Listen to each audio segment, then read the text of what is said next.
Okay, so back again for another deep dive. Yeah. We always say this show is for those who want to, like, really understand things, not just, scratch the surface. Yeah, for those who crave that deep dive, that profound knowledge that really shifts your perspective. Exactly.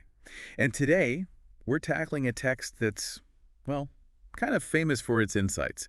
A text that delves into the nature of reality, consciousness, the whole shebang. We're talking about the Bhagavad Gita. The Gita. A classic for a reason, right? Absolutely. And we've got some pretty awesome sources for this one. We're working with a translation that not only gives us the text itself, but also includes the original Sanskrit, word for word. Plus, it's got all these detailed notes and an editor's preface that just explodes with different interpretations. So much to unpack. Even if you've come across the Gita before, there's always something new to discover, layers upon layers. Totally. So what we're aiming for here, our mission for this deep dive, is to distill the core wisdom of the Gita. We want to present it in a way that really clicks, especially for, someone like you listening, someone who thrives on that deep level of understanding. We're going beyond the surface level stuff. We're extracting the essential knowledge about our inner world and those, paths to profound realization. Precisely. Now, one thing that immediately struck me, diving into these sources, is how the Gita, despite being set in this like ancient battlefield context, speaks volumes about our own internal struggles. Yeah, it's amazing how a text so old can still resonate so powerfully with the human experience, right? It's all about allegory. Like, think about Arjuna, the main character. He's facing this like agonizing decision, a moral dilemma. The translation really highlights how he represents the individual soul, each one of us, wrestling with life's challenges. And then there's Krishna, his charioteer, but also, a divine guide. He embodies that like supreme soul, that inner wisdom we all have access to. Exactly. And the chariot itself, well, that's like our physical body, the vehicle we use to navigate the world. I see where you're going with this. So then you've got Dhritarashtra, the blind king. He's trapped by illusion. That's like our mind, right? Yeah. Especially when it's undisciplined. Spot on. And his sons, all those warring factions, well, they symbolize all those negative tendencies we have battling it out within us. It's like our own Kurukshetra, our own internal battlefield. And here's the thing. This battle isn't some one-time event. It's ongoing, right? This constant push and pull between, like, our better and worse selves. Exactly. It's an eternal struggle, this conflict between our higher and lower natures. So given that this battle is always raging within us, what are, like, the biggest obstacles we face? What really holds us back on this inner battlefield? Well, the translation makes it pretty clear. One major roadblock is, well, our own mind. It describes the mind as restless, incredibly hard to tame. And anyone who's tried to, really focus knows exactly what the Gita is talking about. Oh, yeah. That constant chatter, the distractions. It's a battle in itself. It is. But here's a fascinating insight from the Gita. It suggests that by consistently remembering our connection to that supreme spirit, to something bigger than ourselves, we can actually gain a sense of, like, stability and strength. So it's like an anchor. Right, in the midst of all that mental chaos. Exactly. It helps us navigate the turbulence of our minds with more wisdom, more resilience. Interesting. It's like to control the mind, you have to recognize something beyond it. Now, the Gita also talks a lot about desires, doesn't it? And it seems to differentiate between like essential needs and those, excessive wants. Absolutely. The text acknowledges our basic needs, things like food, shelter, the things we need to survive and be comfortable. But it draws a clear line when it comes to those over-the-top desires, what it calls cravings. The things we don't really need, but still, really, really want. Right. And the Gita doesn't shy away from detailing the destructive cycle those cravings create. Yeah. When those cravings aren't fulfilled, what happens? Yep. Anger, right? A Yeah. huge disruptor of inner peace. Makes sense. And what's fueling those cravings in the first place? Greed. Pure and simple, the insatiable desire for more, more, more. And at the root of it all. The ego, that inner voice that, constantly pumps up our desires. The ego that thrives on self-importance, possessiveness, and, that especially nasty emotion, jealousy. Wow. So the Gita is basically saying that our own minds can be our biggest battleground. Absolutely. It's this constant tension between our aspirations and our attachments that creates so much inner conflict. So given these big challenges, this untamed mind and these constant cravings, the Gita must offer some solutions, right? Like some effective ways to navigate all this inner complexity. It does. The Gita recognizes that, trying to grasp the ultimate divine reality solely through intellectual power is a tough gig. It's like trying to, grab hold of the wind. Elusive, to say the least. Exactly. The text emphasizes that before you can truly understand this ultimate reality, you need a purified mind, a mind that's free from the distortions of ego and those, excessive desires. So how do we get to that purified state? Well, the Gita acknowledges that it's a process, a gradual purification, but it lays out four distinct yet interconnected paths, what are called yogas, designed to, cleanse the mind and ultimately lead to the realization of that underlying spiritual unity that connects everything. Four different paths, same destination. Our sources really highlight that. So let's break them down, starting with the way of unselfish work, what's known as karma yoga. What's the key takeaway here for, someone who really values clarity and understanding? Karma yoga is all about action. But it's not just any action, it's about acting with complete dedication, but without being attached to the results of those actions. Performing your duty, whatever that may be, with your full focus, your best effort, but letting go of that desire for a specific outcome. So it's not about success or praise or material gain. It's about the action itself. Right. It's about finding freedom within the action, not in what it brings you. That's a pretty radical idea. And the second path, the way of knowledge, or jnana yoga. This one seems tailor-made for, the intellectually curious. It is. Jnana yoga is all about using your intellect, your ability to discriminate and discern, to really understand the true nature of reality.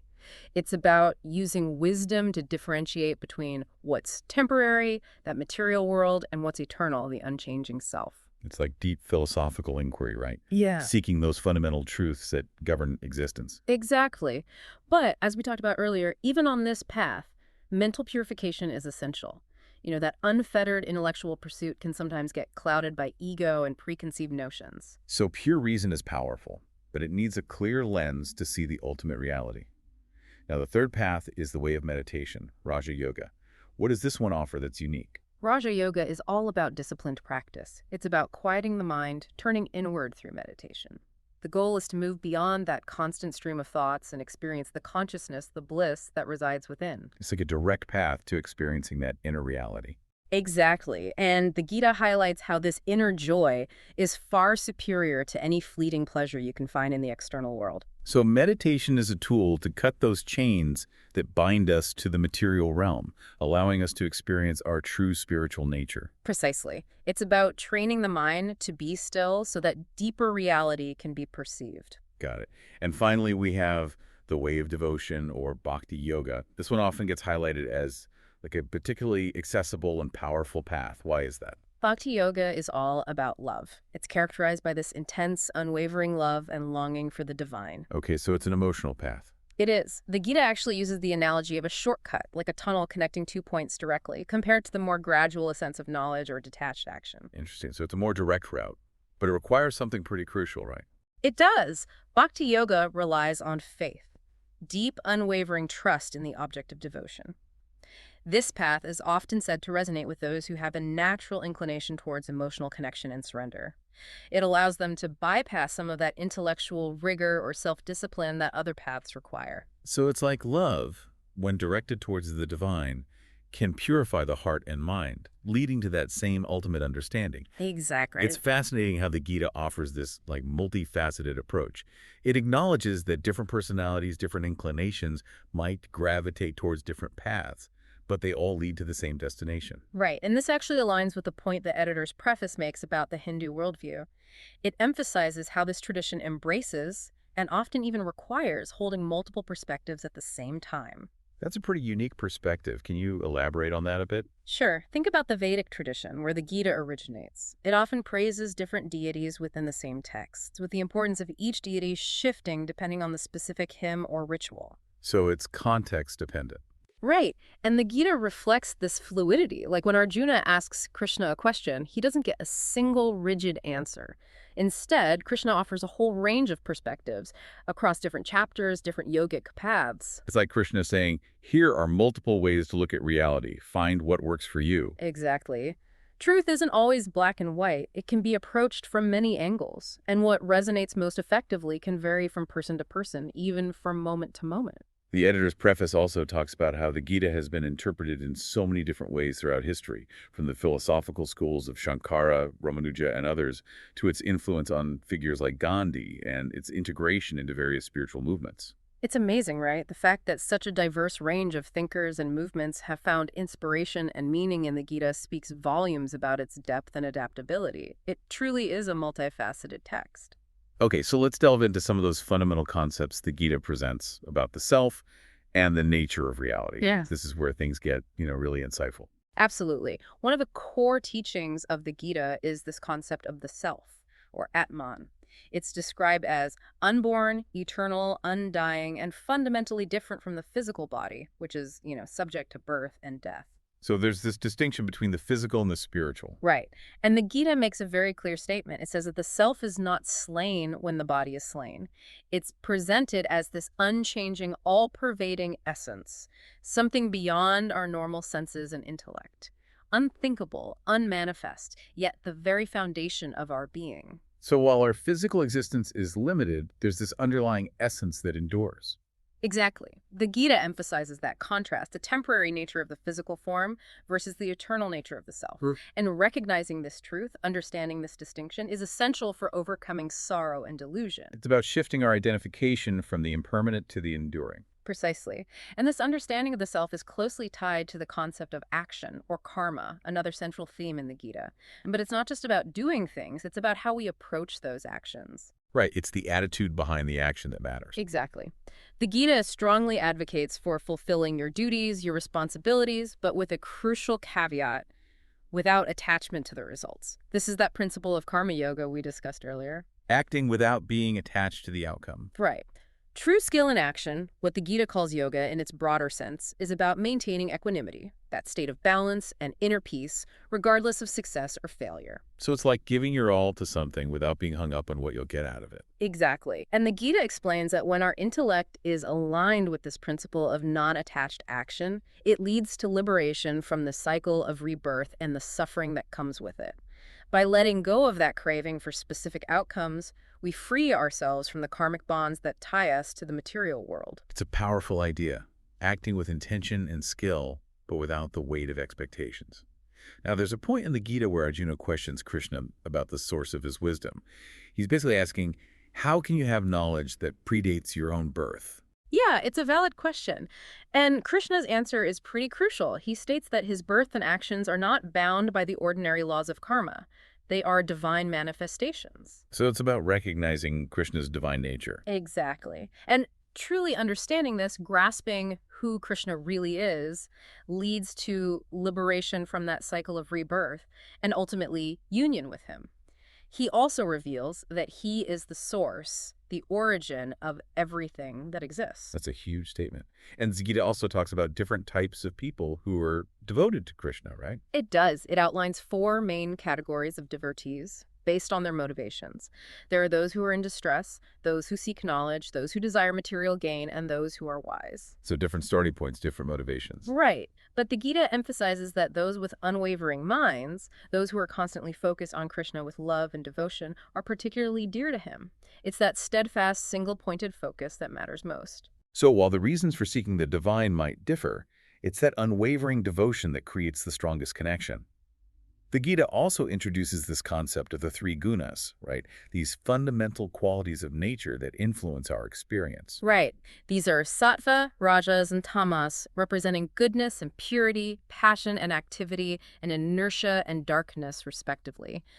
The Gita explains that these 3 gunas are essentially the fabric of the material world, and they bind the imperishable soul. So they're like forces that are constantly at play, shaping our reality. Exactly. And they influence everything from our actions and thoughts to our understanding, our faith, even the food we eat and how we approach spiritual practices. So which guna is dominant in our lives must have a big impact on our spiritual journey. Absolutely. The Gita explains the consequences of being predominantly influenced by each guna. Sattva tends to elevate us towards higher states of consciousness. Rajas keeps us engaged in worldly activities, often with mixed results, while tamas leads towards inertia, ignorance, and delusion. So they each have their own tendencies. But the Gita offers a way to transcend them, right? It does. Through unwavering devotion, bhakti yoga. By cultivating that deep love for the divine, we can move beyond the limitations of the 3 gunas. It seems like bhakti yoga is a pretty powerful path. Now, one of the most striking moments in the Gita is when Arjuna has this vision of Krishna's universal form, the Vishvarupa. Can you tell us about that? It's a pretty awe-inspiring event. In the 11th chapter, Arjuna is granted a divine vision, allowing him to see Krishna in his cosmic form, encompassing all of creation. It's described as this immense being with countless mouths, eyes, and arms, embodying both the creative and destructive forces of the universe. So it's like a glimpse into the vastness of the divine reality. Exactly. And the text emphasizes how overwhelming this vision is. Arjuna is completely astonished, even terrified, and ultimately asks Krishna to return to his more familiar, gentle form. It's a powerful reminder of the limits of our human perception. Now, as we wrap up our deep dive, it's clear that the Gita really emphasizes devotion as a supreme way to realize the ultimate truth. It does. The Gita explicitly states that those who focus their minds on Krishna with unwavering faith and devotion are most dear to him. And it outlines the qualities of such a devotee. Someone who is balanced in pleasure and pain, free from attachment, self-controlled, and who dedicates all their actions to the divine. It's like a combination of love, focus, and selfless dedication that leads to spiritual realization. Exactly. So according to the Bhagavad Gita, what's the ultimate goal of this spiritual journey? The ultimate aim is liberation, or moksha. Through understanding the true nature of the self, acting without attachment, and cultivating deep devotion, we can break free from the cycle of birth and death and attain the supreme abode, a state of eternal existence, consciousness, and bliss. So, for you listening, our incredibly insightful listener, here's a recap of the key insights we've uncovered today. We've explored the Gita's framework for understanding our internal battles, the challenges of the untamed mind, and our relentless desires, and those four distinct but interconnected paths to purify our consciousness and realize spiritual unity. We've also talked about that unique Hindu perspective of embracing multiple viewpoints, the eternal nature of the self versus the temporary nature of the body, the power of acting without attachment, and the paramount importance of unwavering devotion. And as you, with your brilliant mind, ponder these ancient teachings, think about how these core principles might apply to your own quest for knowledge and meaning in today's world. These ideas about our inner struggles, the nature of desire, and the concept of non-attached action, they're all incredibly relevant, even thousands of years later. Totally. The wisdom of the Gita has truly stood the test of time. So here's a final thought for you to consider. How could a deeper understanding of these principles, this internal battle, this nature of desire, and this idea of acting without attachment, how could all of that shape your own pursuit of knowledge and meaning? The Bhagavad Gita, with its layers of teachings and interpretations, is an invitation to keep exploring, to maybe even delve into different translations or the original Sanskrit now that you've got a foundational understanding. Thanks for joining us for this deep dive. We'll see you next time.